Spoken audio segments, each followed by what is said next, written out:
으악. 자, 여러분들 이제 초록색 독해 비문학 문제 몇 페이지냐면 자 14페이지 펴주면 됩니다. 오늘 1회차, 2회차 진행할 거고 3회차는 여러분들이 해보는 시간도 가져볼 거예요. 알겠죠? 1, 2회차는 같이 할 거고 3회차는 답만 불러줄 겁니다. 풀 시간 주고. 자, 해봅시다, 이거.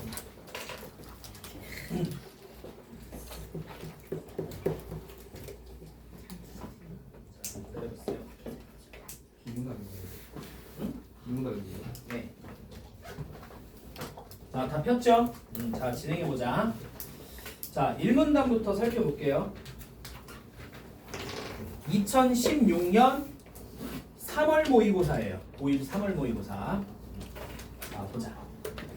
미술에서 키네틱 아트는 움직임을 의미하는 그리스어 키네티코스에서 유래한 말로 움직임을 중시하거나 그것을 주요 요소로 하는 예술 작품을 뜻합니다. 자, 묶어줍니다. 여기부터 여기까지. 자, 그럼 우리가 체크해야 될 게 뭐야? 키네틱 아트죠. 그리고 두 번째 뭘까? 그리스어 키네티코스에서 유래한 말. 이거 뭐라 그래? 이런 걸 뭐라 그래, 얘들아? 어원. 그치? 어원이야, 어원. 그 다음에 또 체크해야 될 게 뭐지? 움직임을 중시하거나 그것을 주요 요소로 하는 예술 작품이래. 그러면 결국 1문단의 첫 번째 문장은 키네틱 아트의 개념이네요. 개념. 자, 두 번째. 키네틱 아트는 산업혁명에서 비롯된 대량 생산과 기술의 발달로 인해 급격하게 기계 문명 사회로 변화했던 시기를 배경으로 추려냈대요. 자, 산업혁명에서 비롯된 대량 생산과 기술의 발달로 인해 급격하게 기계 문명 사회로 변화했던 시기를 배경으로 배경으로 추려냈대요. 그러면 두 번째 문장에서 중요한 건 뭐야? 배경이죠. 이게 나타나게 되는 배경. 그리고 키네틱이라는 단어가 조형 예술에 최초로 사용된 것은 1920년대 일이래요. 야, 1920년대면 우리나라로 따지면 무슨 시대야? 조선시대. 조선시대. 웃기려 그런 거 아니야? 네? 아 일제강점. 일제강점기. 알겠지? 일제강점기. 하기사. 근데 일본 애들이 우리 저기를 조선이라 했으니까. 아니 맞아. 준세 미안해. 준세 미안해. 아 왜냐면 일제강점기인데 네 말했다면 어차피 조선시대 맞긴 맞아. 왜냐면 갑자기 역사로 가네. 그 1897년에 우리나라가 국호를 뭐로 바꾼 줄 알아? 오 다네. 대한제국으로 바꿨어. 근데 1910년 8월 29일 날 우리나라 국권이 사라졌죠. 국권이 피탈돼. 그래서 국호가 다시 뭐로 바뀌는 줄 알아? 대한제국에서. 야 일본 애들이 쪼센징 막 그랬잖아. 뭐로 바뀌었을까? 조선으로 다시 바뀌긴 해. 알겠지? 그래서 조선시대. 그래 오케이. 인정. 자 다시 갈게. 그러면 이제 2문단 가볼 건데 2문단 가기 전에 여기 봐보세요. 키네틱 아트의 개념과 출현 시기 배경. 근데 하나 더 써주자.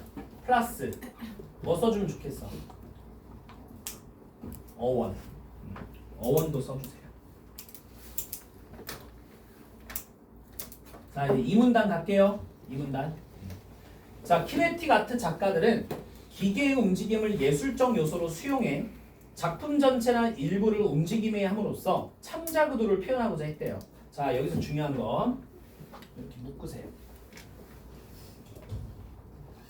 자 여기서 중요한 건 뭘까? 움직임. 작품 전체나 일부를 움직이게 함으로써 창작 의도. 이거야. 이게 중요한 거야.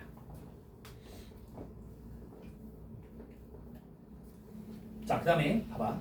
이러한 움직임은 바람, 빛, 이런 외부적인 자연의 힘, 그 다음에 동력장치, 내부적인 힘, 자, 요런 걸로 구현됐대요. 자, 그리고 제일 중요한 거 나왔습니다. 여러분들이 꼭 체크해야 될 문장. 대상을 사실적으로 재현하는 것이 아니라 여기 별표. 자, 출제자가 문제를 낼 때 어떻게 바꿨을 가능성이 높죠? 키네틱아트는 대상을 사실적으로 재현하고자 했다. 이렇게 많이 내는 거야, 이렇게. 그래서 비문학 읽을 때 아니라, 하지만, 그러나 이런 데가 잘 나와. 알겠니? 그런 데는 꼭 별표 3개 딱 쳐놓고 너희들이 읽는 거예요. 자, 그리고 무슨 구조물로 보이도록 창작했다고요? 추상적 구조물로 보이도록 창작했대요. 됐습니까? 자, 두 번째 이 문단 봐봐. 자, 키네틱아트 작가들의 창작 의도 표현의 특징. 창작 의도. 자, 이제 3문단 가자. 자, 요거 좀 지우고 이제 3문단 넘어갈게요.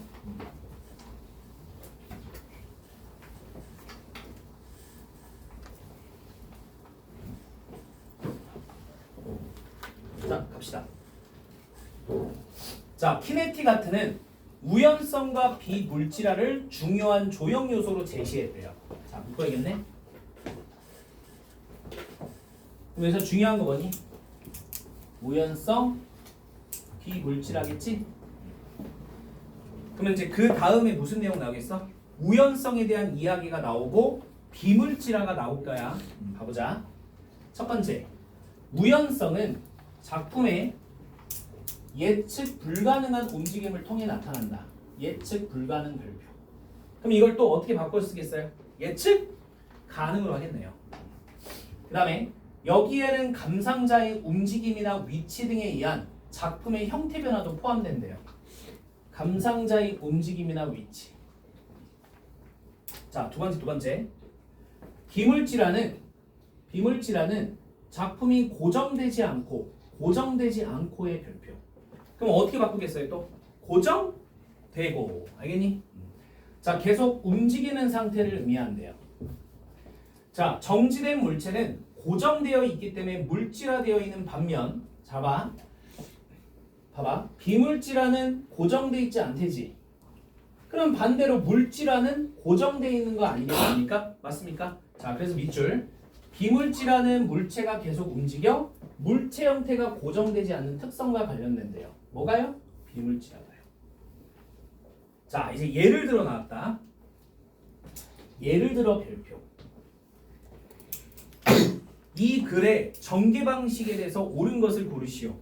구체적 사례를 들어 대상에 대한 이해를 도왔다. O야 X야? O. 알겠니? 자, 예를 들어 이름이 좀 특이하죠. 뒷시앙. 그죠? 예를 들어 뒷시앙의 자전거 바퀴는 감상자가 손으로 바퀴를 회전하도록 한 작품이래. 아니, 감상하기도 바빠 죽겠는데 뭐 해야 돼? 내 손으로 움직이면서 봐야 된대요. 자, 중요한 거. 감상자가 손으로 바퀴를 회전하도록 한 작품이래.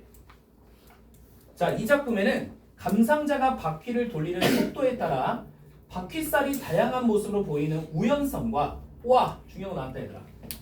우연성과 바퀴살이 고정되지 않고 움직이는 뭐? 비물질화가 나타난대요. 그러면 뒷시앙의 자전거 바퀴는 무슨 예술이야? 키네틱아트 예술이네. 맞나? 오케이? 자, 그러면 우리 3문단 볼까? 여기. 자, 키네틱아트의 조형 요소 뭐하고 뭐라고요? 우연성, 비물질화. 그러면 옆에다가 EX. 뒷시앙에 뭐라고요? 뒷시앙에 자전거 바퀴. 그래서 구체적 사례를 제시했죠. 뒷시앙에 자전거 바퀴를 가지고 우연성과 비물질화를 얘기했다는 겁니다. 됐습니까? 여기 뭘 썼어? 네, 자전거 바퀴 EX. 예를 들어. 자, 이제 내려갑니다. 자, 이제 4문단입니다. 4문단.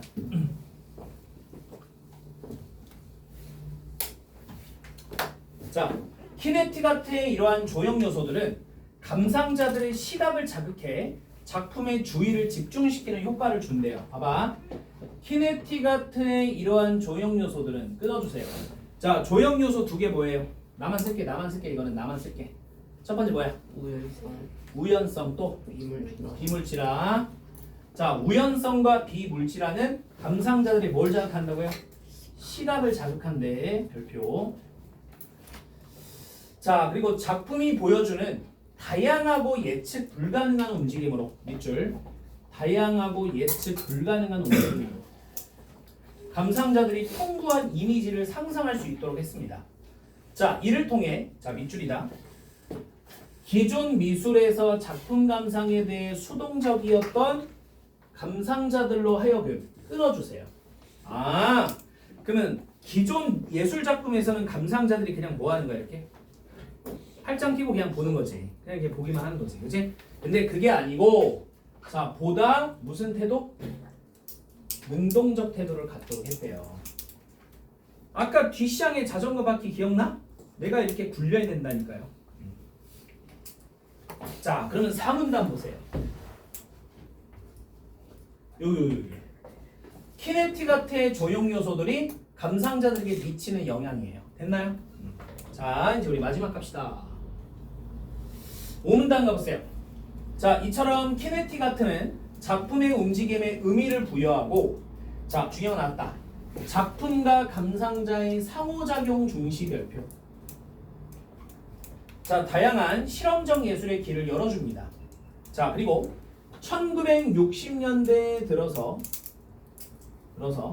자, 키네티가트는 새로운 첨단 매체를 활용해 변화무쌍한 움직임을 보여주는 비디오 아트, 레이저 아트, 홀로그래피 아트 등 여러 가지 예술들이 출현하게 되는 계기를 제공했대요.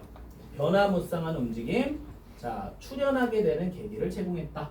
자, 이런 식으로 보시면 되겠다.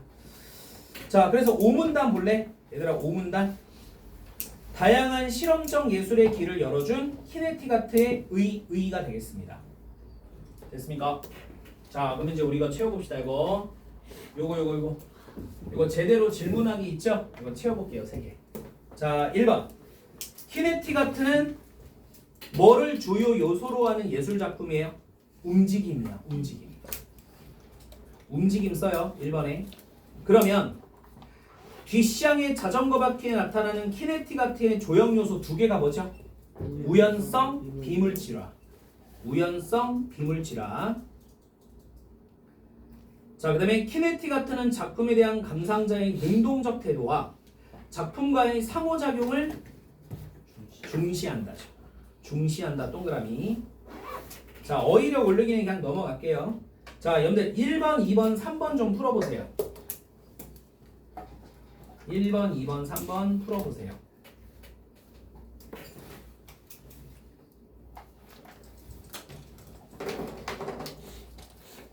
(1번) (2번) (3번) 풀어보세요.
자, 쓸 같이 해볼까?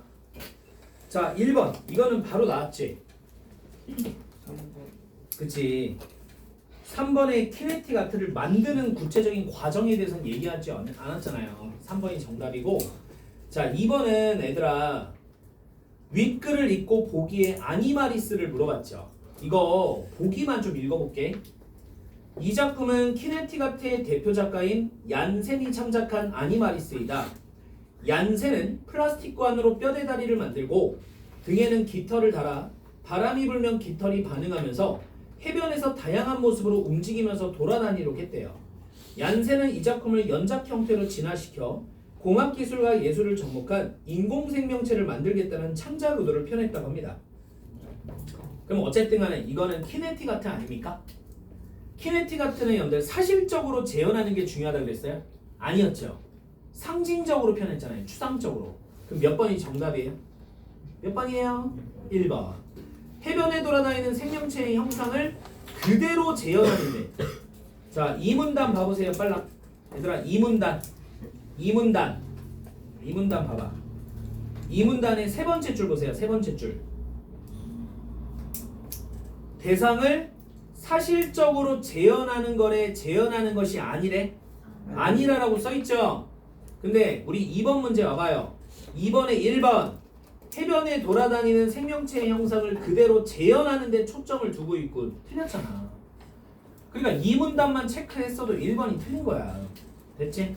자, 그 다음 3번 문제 갑니다. 자, 기억과 보기의 4분 33초가 공통적으로 전제하고 있는 거래. 자, 보기 읽어볼게요. 52년 미국의 예술가인 존 케이지는 새로운 피아노 작품 4분 33초를 발표했다. 피아니스트는 피아노를 치지 않고 피아노 뚜껑을 열었다 닫았다 할 뿐이었다. 청중들은 연주를 기다리다가 웅성거리다가 피아니스트가 퇴장하자 크게 술렁거렸고 이제 밑줄 치자. 4분 33초를 통해 연주를 기다리는 동안 기침소리, 불평소리, 소음 등 공연장에서 뜻하지 않게 발생한 모든 소리가 훌륭한 연주가 될 수 있다는 생각을 나타냈대요. 우연성 아니 우연성? 네. 그럼 몇 번이겠어? 2번. 2번. 우연적 요소와 감상자의 참여가 예술을 구성하는 중요한 원리가 될 수 있다. 이게 키네틱 아트와 보기의 공통점이 되는 거예요. 알겠습니까? 자, 넘어가 보세요. 자, 이제 두 번째 작품 가보자. 두 번째 작품. 자, 보세요. 이거는 좀 쉬워요. 이건 좀 쉬워요. 자, 봅시다. 자, 다음 상황을 생각해보자. A가 등교하는 길에 다리가 불편한 할머니가 횡단보도 건너는 것을 도와달라고 했대. 지금 학교에 가지 않으면 지각을 하여 벌점을 받게 됩니다. A는 할머니를 도와야 될까요? 아니면 학교에 가야 될까요? 어떻게 해야 돼요? 뭐 그죠? 뭐 선택이 달라지겠지. 자, 이런 상황을 뭐라고 한다? 도덕적 딜레마를 합니다. 별표. 그러면 지금 어떻게 이야기를 전개했어? 예시하는 그렇지. 예시. 구체적인 예시나 사례를 통해 도덕적 딜레마에 대한 개념을 얘기했네요. 맞나요? 자, 이런 상황에서 개인 행위의 옳고 그름을 판단하는 기준이 필요합니다. 행위의 옳고 그름을 판단하는 기준이 필요하대요. 기준. 자, 이러한 기준을 우리는 크게 두 가지 관점에서 제시할 수 있는데, 하나는 별표 의무론적 관점, 다른 하나는 별표 목적론적 관점이에요.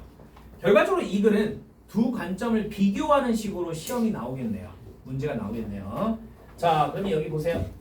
도덕적 딜레마 상황에서의 판단 기준인 의무론적 관점과 목적론적 관점이 됩니다. 그러면 첫 번째 이 문단 우리가 의무론적 관점부터 살펴볼게요. 자, 의무론적 관점은 행위에 대한 도덕적 판단이 도덕 법칙에 따라 이루어져야 한다고 보았대요. 자, 체크합시다. 의무론적 관점은 뭐에 따라? 도덕 법칙에 따라 이루어져야 된다고 보았대. 그러면 의무론적 관점에서는 반드시 체크해야 할 뜻이, 저기 용어가 뭐야? 도덕 법칙이야. 도덕 법칙을 체크 안 하면 안 돼. 자, 이 관점은 도덕 법칙. 또 나왔잖아.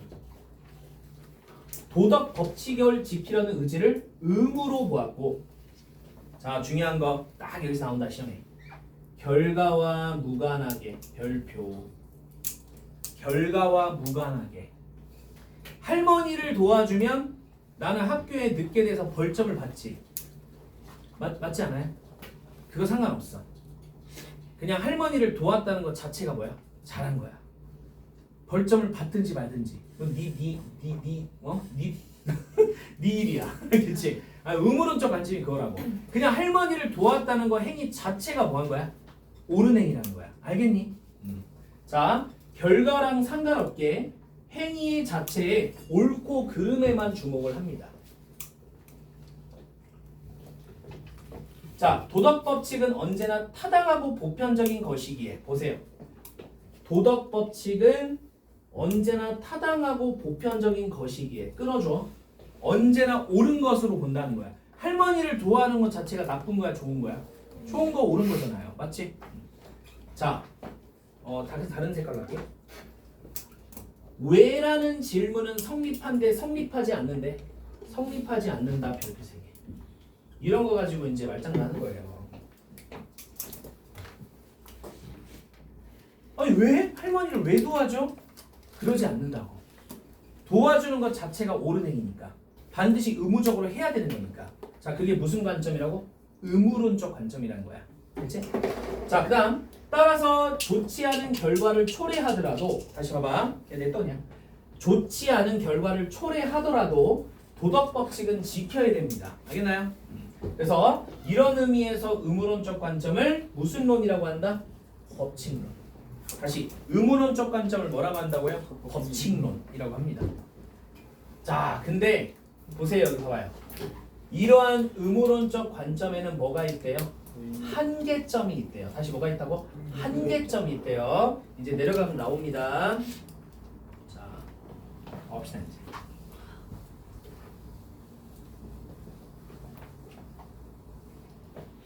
자, 그러나 의무론적 관점에는 한계가 있다.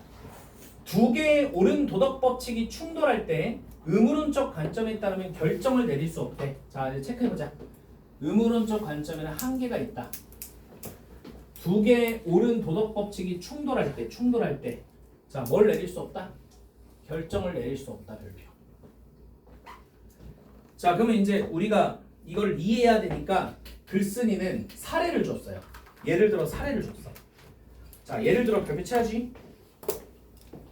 별표 딱 체크해놔. 자, 1번 철로에는 3명의 인부가, 2번 철로에는 5명의 인부가 일을 하고 있을 때 브레이크가 고장난 기차의 기관사는 어떤 길을 선택할까? 너희들이 기관사야. 어떻게 할 거야? 5명. 5명. 그러면 5명을 살리는 거는 과연 옳은 행위일까? 옳은 행위야, 옳은 행위? 아니, 우리가 의무론적 관점에서 보는 거야. 5명을 살리면 몇 명 죽어? 3명이 죽잖아. 그럼 3명이 죽는 게 옳은 행위야? 아니라니까. 의무론적 관점에서는 아니라고 얘들아. 그럼 어쩌라고? 맞아요.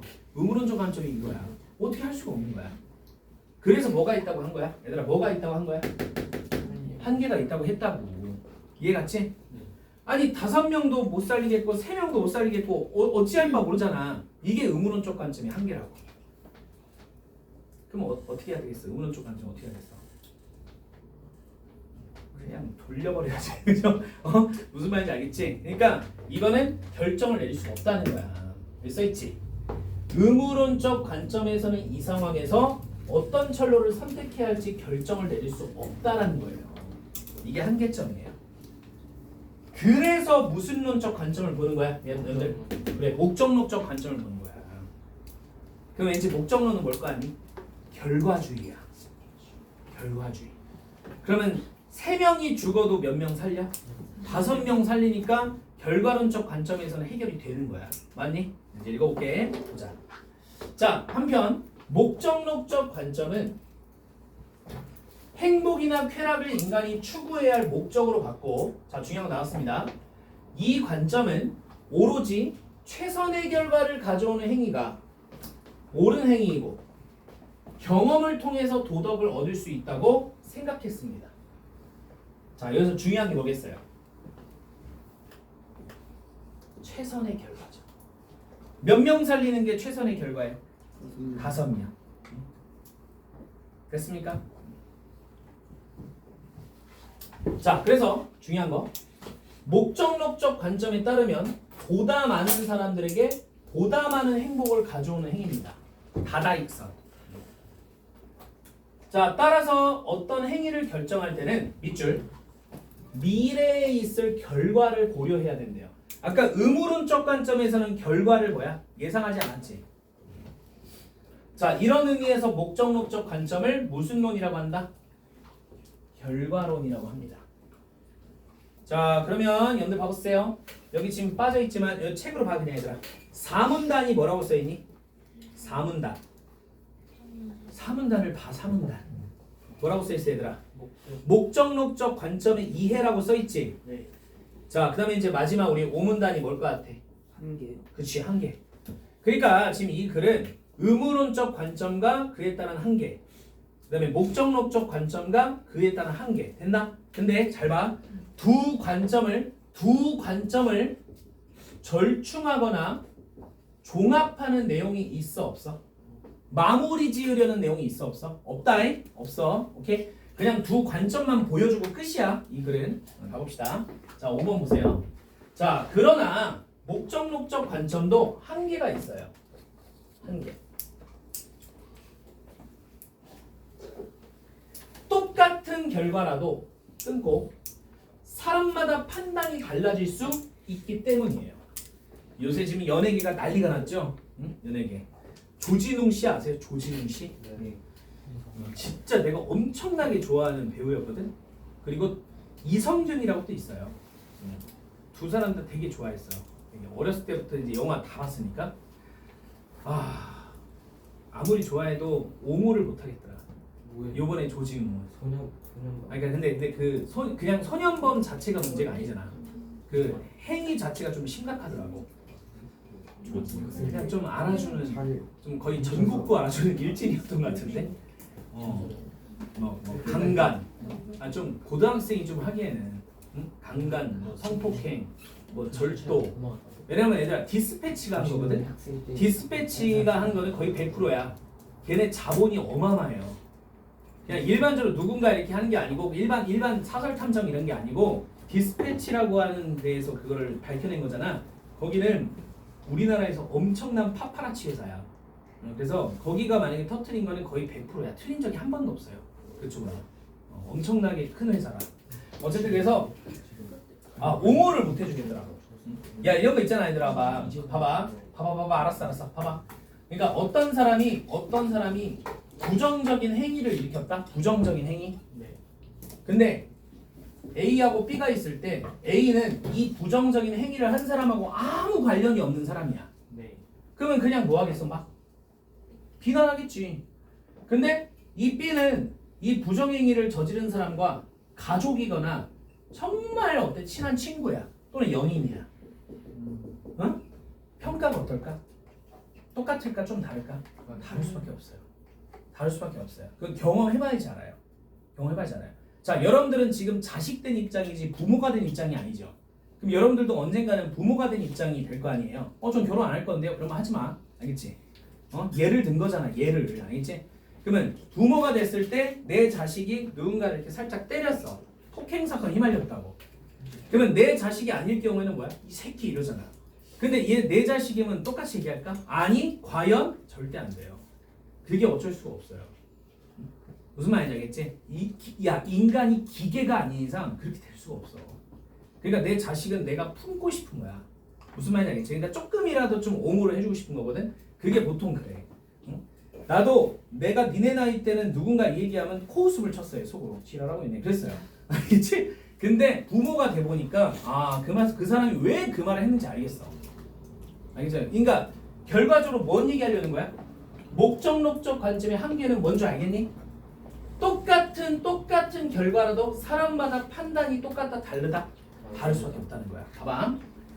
위의 사례에서 1번 철로를 선택하는 것이 목적록적 관점에서는 옳은 선택이지만 봐봐 1번 철로에 있던 인부의 가족에게 물어보면 똑같이 얘기하겠니? 내 가족이 죽는 건데 과연 5명이라고 얘기하겠어? 아니지. 내 가족이 죽는 거잖아. 그러니까 결과적으로 대답은 달라질 수도 있다는 거예요. 자, 밑줄. 그래서 이런 문제 때문에 목적록적 관점은 도덕법칙에 대해서 많은 뭐를 허용할 우려가 있다? 예외를 허용할 우려가 있다는 거야. 예외를 허용할 우려가 있다. 가끔 그런 거 있잖아요. 뭐 어떤 사람은 음주운전 막 여러 번 했는데 막 방송에 막 복귀 금방 하고, 어떤 사람은 음주운전 딱 한 번 했는데 막 방송 복귀 잘 못하고. 그런 사례 있을까 없을까? 되게 많아 얘들아. 되게 많아. 기준이 그러니까 판단 기준이 똑같은 거야 다른 거야? 다른 거야. 응? 예를 들어 봐봐. A라는 배우가 있고 B라는 배우가 있는데 이 사람은 연기를 너무 잘하고 흥행 배우야.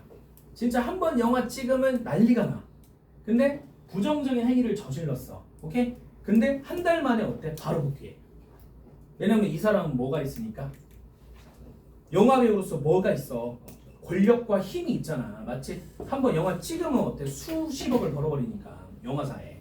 근데 B는 똑같은 행위를 저질렀어도 연기를 잘 못해. 그럼 이 사람 복귀할까 못할까? 못해. 이름은 내가 못 말하겠어요 지금. 알겠죠? 미스터 리예요. 이병헌이라고 했어. 이병헌. 그죠? 이병헌도 잘못을 엄청나게 많이 저질렀어요. 진짜 많아요 그 사람도. 근데 그 사람은 복귀를 어때요? 금방 하고 작품도 금방 찍어요. 지금 비난하려고 얘기를 한 게 아니야. 목적록적 관점 예를 든 거예요. 알겠니? 오케이? 내가 그 사람 비난해서 뭐 하냐? 아는 사람도 아닌데. 그래서 어쨌든 이런 판단 기준이 연들 다르지. 자, 이게 이 소리야. 이해를 하라고. 이해를. 이런 문제 때문에 목적록적 관점은 도덕법칙에 대해서 많은 뭐를 허용할 우려가 있다? 예외. 이해가니? 그죠? 사람마다 판단 기준이 똑같다는 거야? 다르다는 거야? 다르다는 겁니다. 자, 그럼 이제 우리 요 질문하기 쪽 봐보세요. 여기 채워봅시다. 자, 1번 보세요. 도덕적 딜레마 상황에서 행위의 옳고 그름을 판단하는 기준이 되는 관점 2개 뭐 써야 돼요? 오늘 배운 거 뭐 써야 돼요? 의무론적 관점 쓰고 목적론적 관점 쓰자. 의무론적 관점, 목적론적 관점. 자, 그 다음에 2번. 결과가 좋지 않게 되더라도 도덕법칙을 반드시 지켜야 된다고 보는 관점. 둘 중에 뭐야? 의무.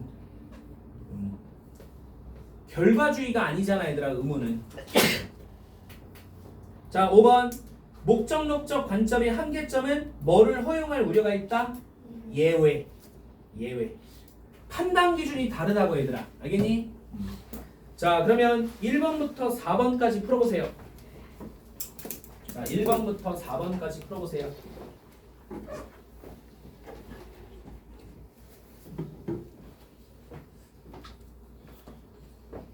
자, 좀만 집중해요.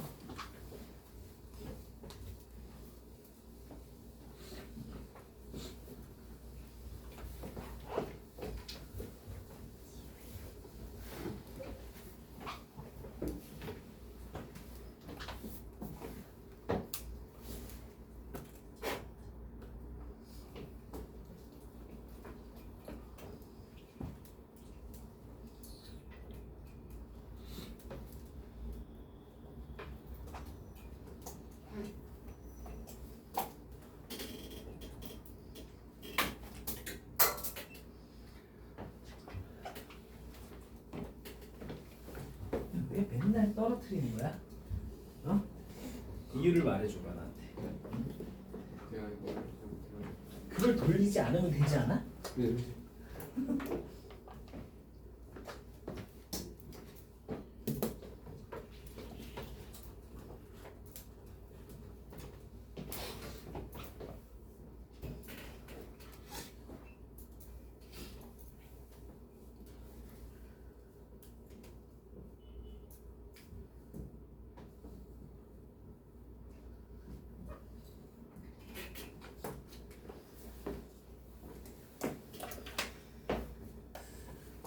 목적론이지. 네. 그러면 4번이 목적론이잖아. 네.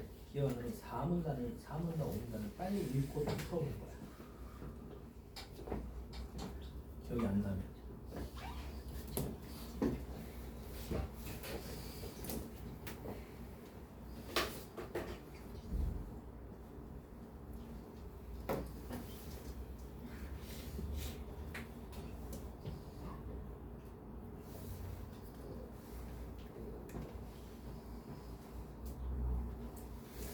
자, 3번까지만 푸세요. 여러분들 3번까지만.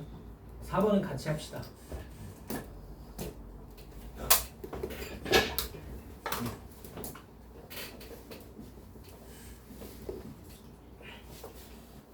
다섯 시 반쯤에 끝내줄게요.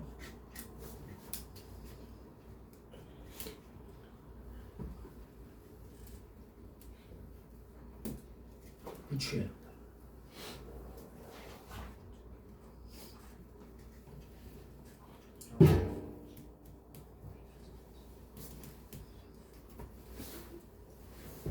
자, 1번부터 합시다. 같이 합시다. 자, 많이 주고 싶지만 어쨌든 정해진 분량이 있으므로 같이 해볼게요. 1번. 윗글에 쓰인 전개 방식으로 적절한 것은 몇 번일까? 3번이지. 3번. 3번이 아니야. 3번. 왜냐면 예를 들어 있었잖아, 얘들아. 3문단의 두 번째 줄에 예를 들어 1번 철로에는 이렇게 있었잖아. 그러니까 도덕적 딜레마에 대해서 얘기하기 위해서 예를 든 거 아니겠어요? 그래서 몇 번이야? 3번입니다. 자, 2번. 2번은 목적론적 관점을 물어본 거야.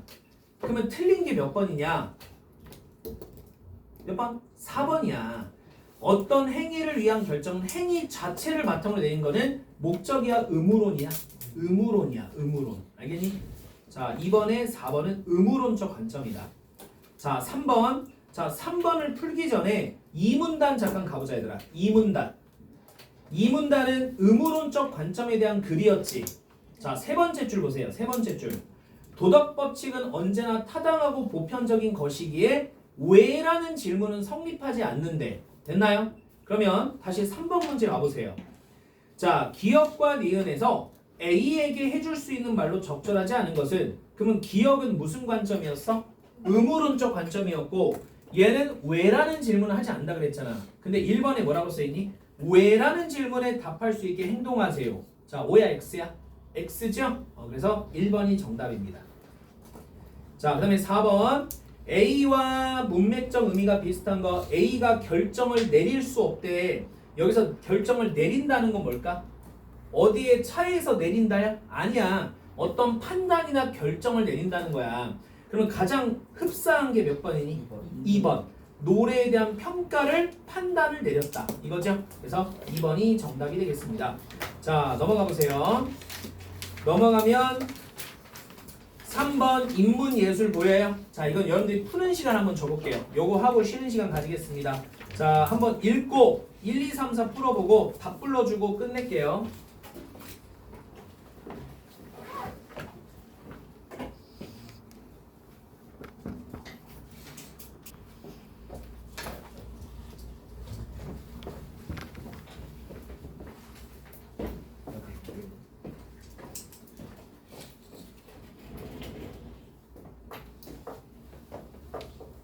자, 그 답 불러줘도 될까요? 아직 못했나요? 다 못하신 분. 편하게 얘기해, 편하게. 민주주의. 편하게. 못하신 분. 자, 1분 후에 불러줄게, 1분 후에.